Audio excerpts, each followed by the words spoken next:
மேஷ ராசிக்காரர்களுக்கெல்லாம் அடுத்த 30 நாட்கள் எப்படி இருக்க போகிறது என்பதை பார்க்கிறோம். நண்பர்களே, 30 நாட்களில் என்ன மாற்றம்?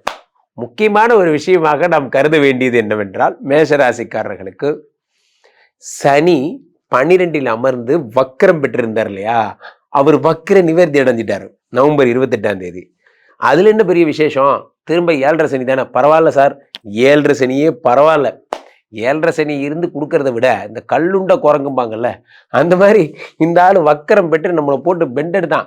வெறும் அசுப செலவு. மேஷராசிக்காரர்களுக்கு எதுக்கு செலவு ஆகுதுன்னே தெரில. ஏன்னா பழம் நழுவி பாலில் விழுந்து அது நழுவி வாயில் விழுந்ததும்பாங்க. அந்த மாதிரி ப்ராடக்ட் நழுவி கண்ணாடியில் விழுந்து கண்ணாடி நழுவி அந்த மாதிரி 2-3 பொருள் சேர்த்து உடையுது. என்ன செய்யறது தெரியல. ஒரு நஷ்டத்துக்கு 2-3 நஷ்டம் ஆகுது. நண்பர்களே, அந்த நஷ்டமான பீரியட் எல்லாம் சரியாகிவிடும். இந்த 12ஆம் இடத்து சனி பகவான் வக்கர நிவர்த்தி அடைகிறார். அடுத்த 30 நாட்கள் நம்ம எதை ஃபோக்கஸ் பண்ணுங்கிறத பார்ப்போம். முக்கியமாக ஃபோக்கஸ் பண்ண வேண்டிய பிரதானமான விஷயமே என்னன்னா, 12ஆம் இடத்து குரு பகவான் சனி பகவான் 3ஆம் பார்வையாக 2 பார்க்கிறார். பணம் வரும் வழிகளை பார்க்கிறார். நண்பர்களே, ஒரு தேடுதல் இருந்துகிட்டே இருக்கணும். எப்படியே ஒரு தேடுதல் இருந்துகிட்டே இருக்கணும்.